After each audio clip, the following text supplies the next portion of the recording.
राजस्थान के सूखे और वीरान इलाकों के बीच बसा हुआ था कालडारा गांव। यह गांव अपने आप में एक रहस्य था, एक ऐसा स्थान जहां जाने से लोग कतराते थे।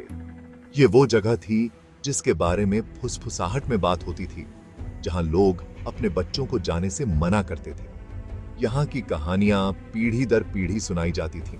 एक अजीब सी खामोशी छाई रहती थी जो बहुत कुछ कहती थी। यह खामोशी इतनी गहरी थी कि हवा की सरसराहट भी डरावनी लगती थी। गांव वो वीरान पड़ा था, खाली पड़े घर डर की कहानियां सुनाते थे। इन घरों की टूटी खिड़कियां और दरवाजे मानो किसी भयानक घटना के गवाह थे। लोगों का कहना था कि इस गांव पर एक श्राप है, एक बुरी आत्मा जो सूरज डूबने के बाद गांव में घूमती है। यह आत्मा उन लोगों की है जो यहां कभी रहते थे। वो लोग एक खौफनाक चीख के बारे में बताते थे जो रात को गूंजती थी, मौत का इशारा। यह चीख इतनी भयानक थी कि सुनने वाले की रूह कांप जाती थी। जो भी इस चीख की हकीकत जानने की कोशिश करता था, वो फिर कभी जिंदा नहीं दिखता था। लोग कहते हैं कि वो आत्मा उन लोगों को अपने साथ ले जाती थी। कालडारा समय के साथ भुला दी गई जगह थी, एक भूतिया गांव जो अपने राज खुद में समेटे हुए था। यहाँ की हर गली, हर मकान एक कहानी कहता था। ये वो जगह थी जहां जिंदा लोगों को आने से डर लगता था और मरे हुए लोगों को सुकून नहीं मिलता था। यहाँ की हवा में एक अजीब सी बेचैनी थी जो हर आने वाले को महसूस होती थी। कहानियों में एक खूबसूरत औरत के बारे में बताया जाता था जो अपने समय की सबसे मशहूर डांसर थी। उसके साथ धोखा और अन्याय हुआ था। वो एक डांसर थी जिसकी कला और खूबसूरती दिलों को मोह लेती थी। उसकी खूबसूरती और नृत्य की कला ने उसे गांव में बहुत प्रसिद्ध बना दिया था।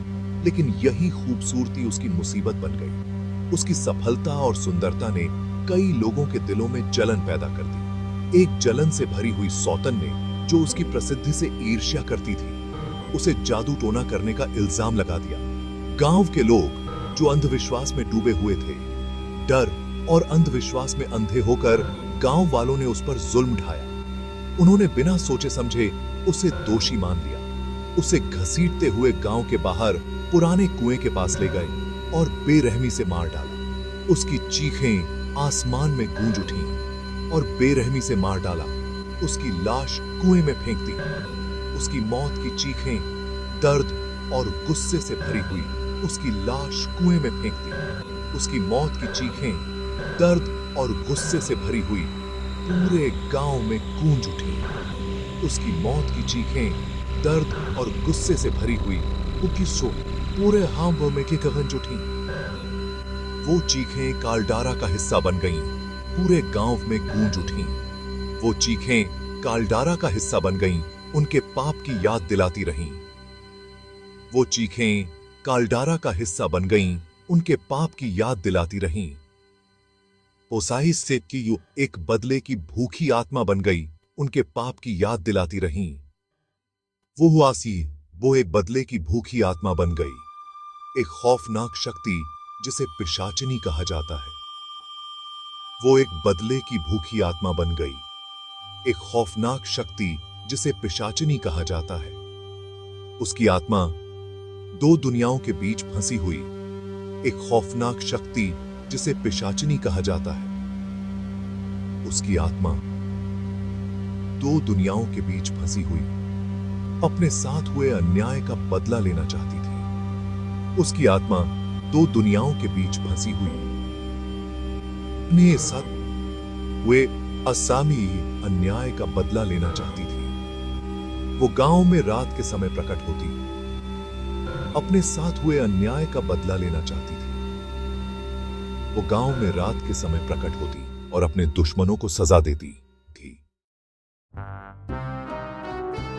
अनजाने का आकर्षण हमें अपनी ओर खींचता रहा और हमने कालडारा की कहानी को एक्सप्लोर करने का फैसला किया। हाँ, हम एक जिज्ञासु ग्रुप थे, अपने कंक्रीट के जंगल से आगे एडवेंचर की तलाश में।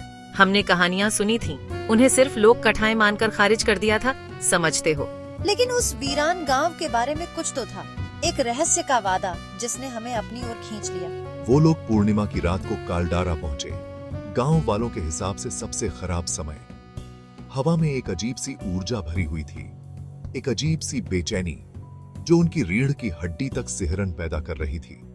बेफिक्र होकर उन्होंने गांव के एकमात्र बचे हुए ढांचे में रात बिताने का फैसला किया, एक जीर्ण शीर्ण हवेली जो उसके बीचों बीच खड़ी थी।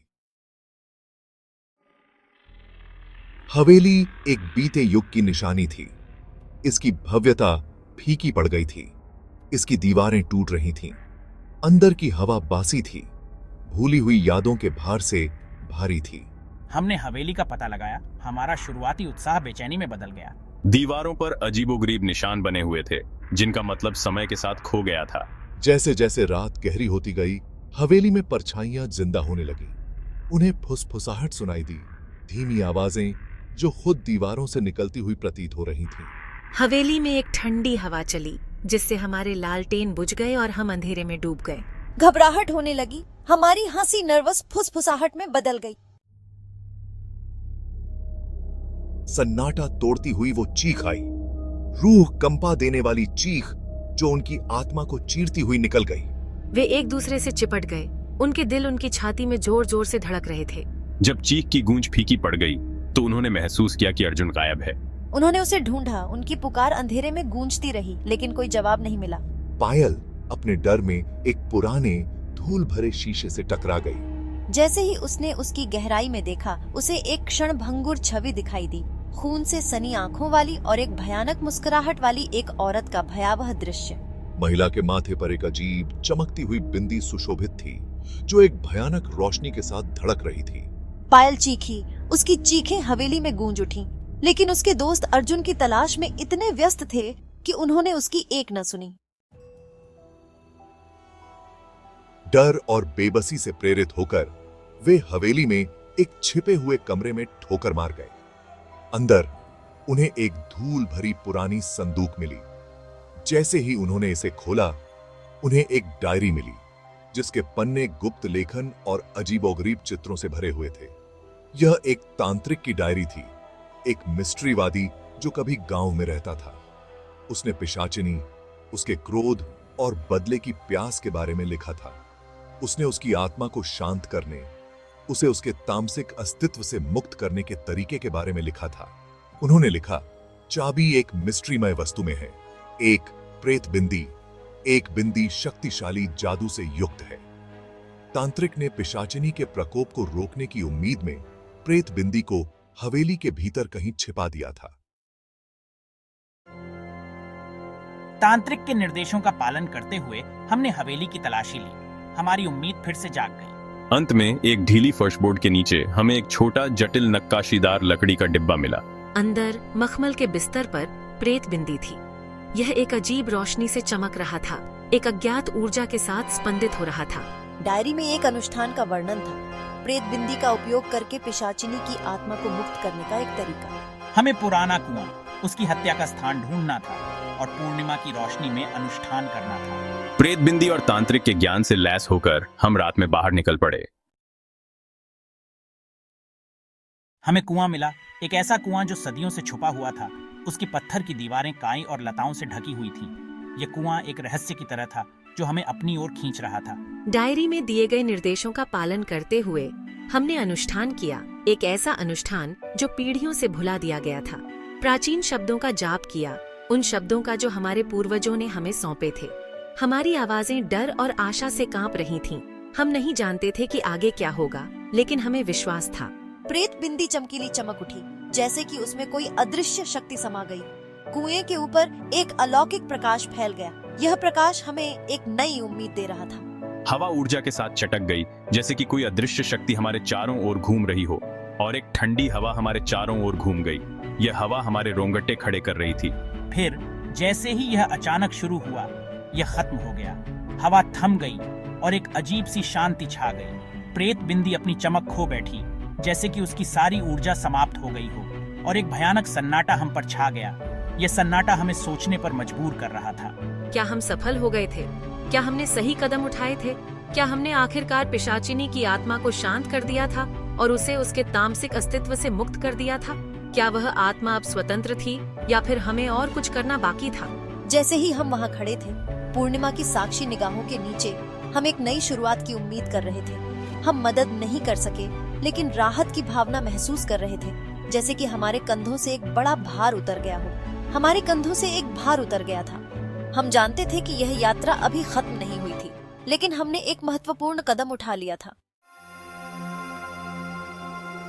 सूरज की पहली किरण के क्षितिज को चूमते ही वे कालडारा से चले गए।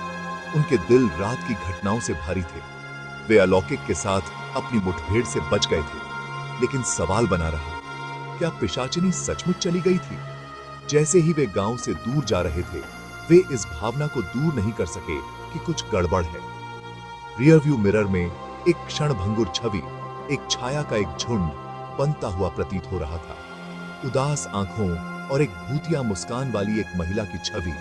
उसका माथा एक परिचित चमकती हुई बिंदी से सजा हुआ है। क्या यह उनकी कल्पना थी, या वे दुनिया पर एक अलग तरह की भयावहता को फैलाने में सफल हुए थे?